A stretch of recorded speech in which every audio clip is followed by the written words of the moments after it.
Hi, this is Kathleen from the Luke's Tri-County store, and I am here to give you December demo number 2. So stay tuned all the way through for your code word to call in so that you can claim your check mark for today's video. If you haven't watched December number 1, please do that and call in with the code word from that video.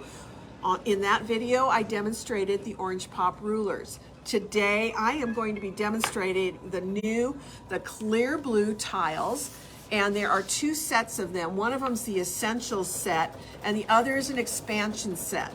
So the tiles I'm using today to show are from the essentials set.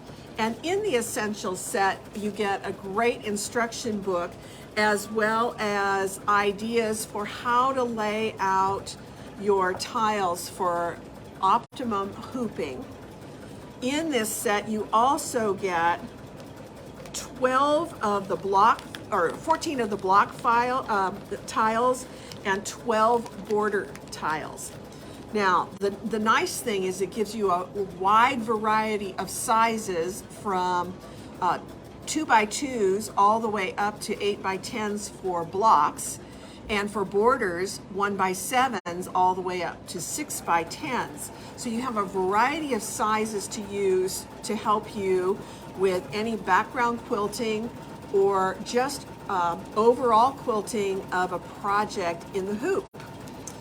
So I'm going to show you one project that I started over here. This is from the Kimberbell, the brand new Kimberbell Cuties Volume 2, which covers January through June. So this really sweet little table topper with the snowman on it is for January. And the one thing I didn't do was I did not pre-quilt the center when I did all the applique piecing, because when I put the backing on, I wanted the quilting to go all the way through to the backing so I didn't have to do all this stitch in the ditch. So using the 5x10 border file, which fits very nicely in half of the center, I have marked the tiles using the water-soluble pen. And you want to mark the direction of, there's arrows on it, so you want to mark the arrow, which means that's the side that's up. Down through, you've got a center marking, you've got left to right markings, and you want to mark all your corners as well as the centers of each side.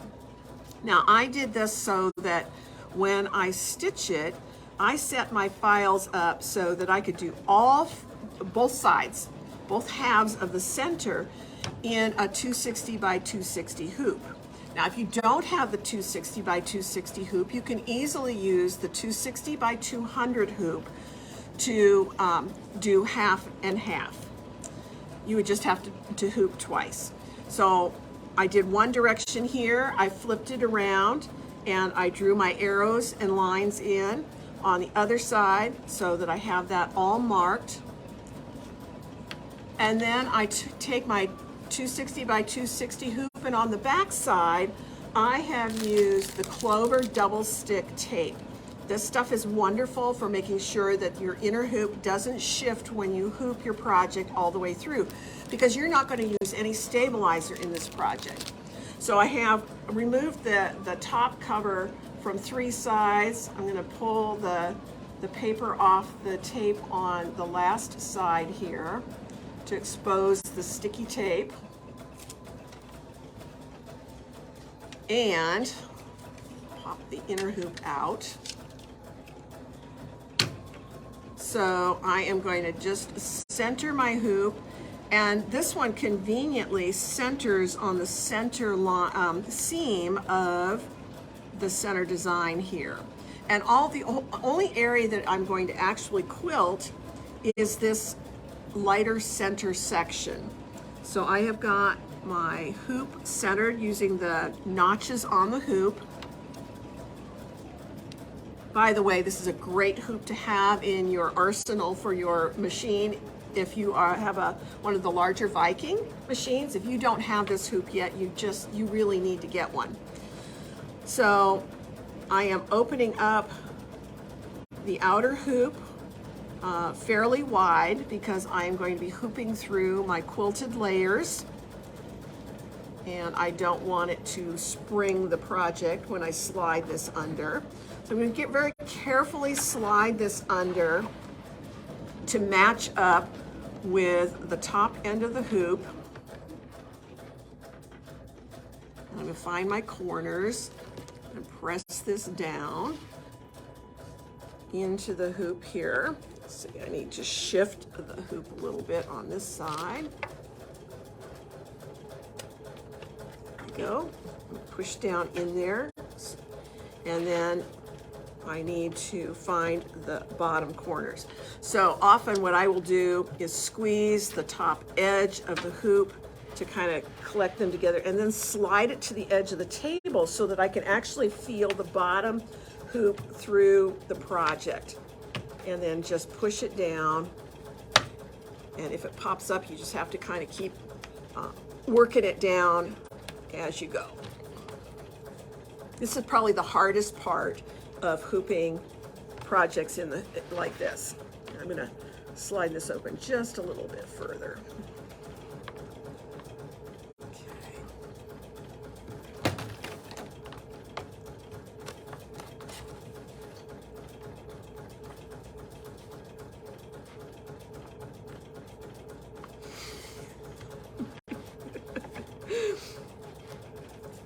Sometimes you need a third hand.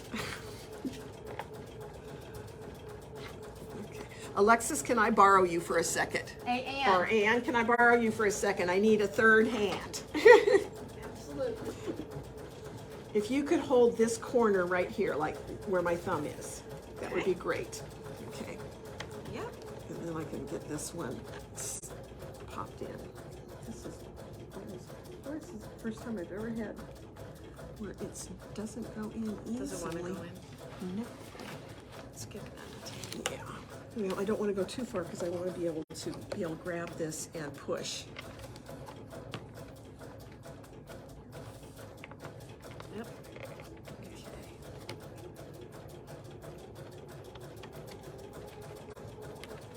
A lot of layers here.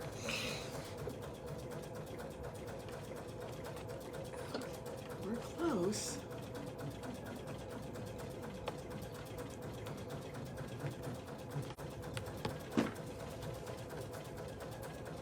There we go. Got it. Great. Okay, now we need to make sure that it's not going to pop open when I close. Okay, this is where I can use the screw to hold it or to tighten it up, and I will not use the quick release latch. Okay. So now that I have it hooped, I would remove my pins and put it in the machine to do the stitching in this area.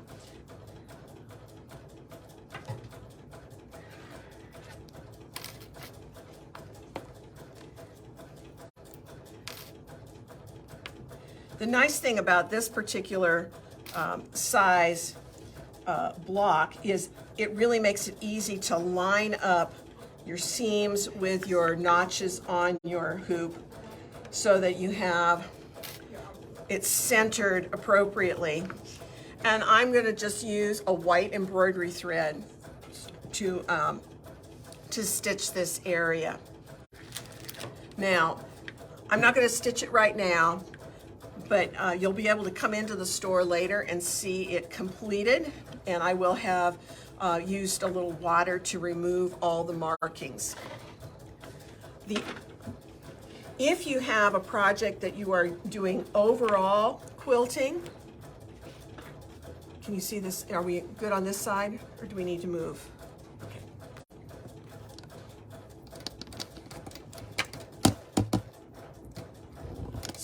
So this particular table topper was done by just pretty much your traditional quilting method of piecing.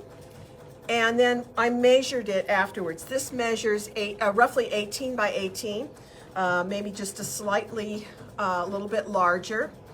And so I took a look at the different layouts of my blocks, and I finally settled on using a 6 by 6 or 6 by 10 finished block size. And when I'm laying these out, I started in the middle on one side at the midpoint of the table topper, and I'm going to allow part of it to just extend beyond the edge of the border. And so the 6 by 10 is going to work great because I can do one in the center on one side, one on each side of that, and then come down to the bottom and do the same thing again. This one fits perfectly in a 240 by 150 hoop. So using the same method, I would attach the double stick tapes on the back, top, side, and bottom. And then you can use the tiles to help with your centering if you are having a little challenge with just the lines themselves. So centering them, it just gives you another visual to line the notches on your inner hoop. Again, you're going to open your hoop as wide as you possibly can.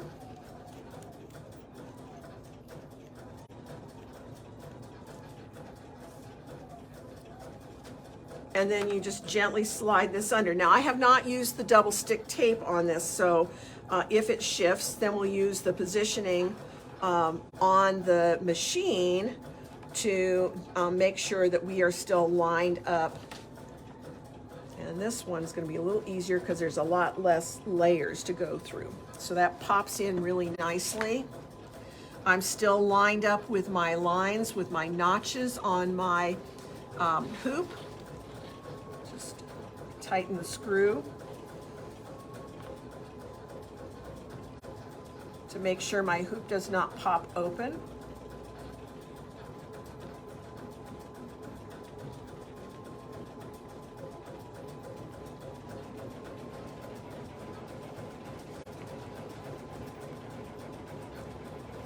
And then on my embroidery machine, I would just call up the appropriate sized background quilting to hit this 6 by 10 area.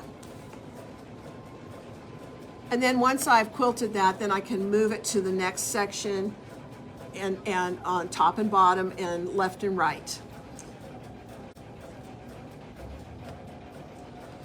Once all that is complete, I can trim off my edges and put my borders on.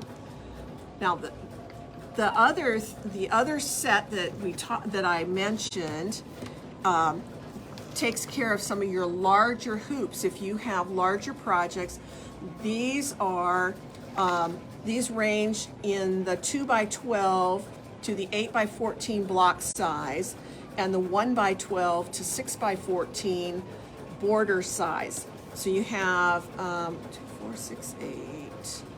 Looks like 8 block tiles and 12 border tiles in the larger set. Both sets come each with 2 of the water-soluble pens.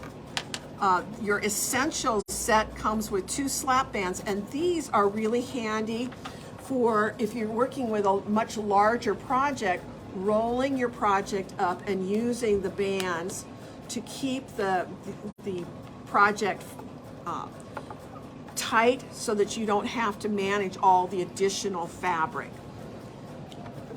Your USB that comes with the set also contains 4 or 5 different styles of stitch designs. You have, actually 6 different background quilting designs included with the tiles. You have 2 different styles of borders, loops and swirls. And then there are some bitty blocks that are the little 2x2 blocks that are great for the cornerstones if you want to use those. And they're seasonal for January through June. Also on the USB is a table runner pattern that you can use, and in the book it shows you different potential layouts of your tiles to just kind of give you some additional ideas of how to lay your tiles out, make them fit for the project. Great resource.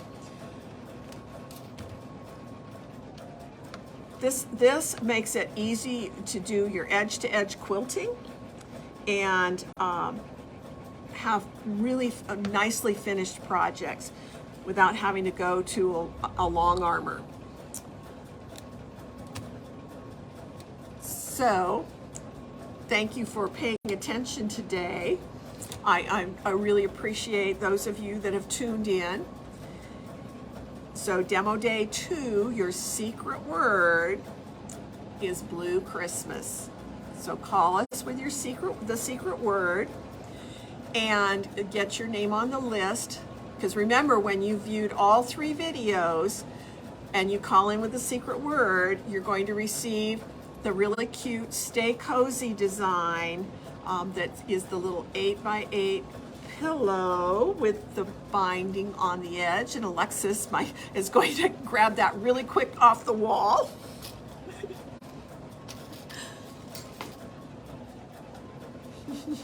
Don't throw it. We might knock stuff over. The really cute Stay Cozy design. And this makes a nice little decorative design for Christmas all the way through probably Valentine's Day. So I'm Kathleen for Luke's. Thank you for tuning in.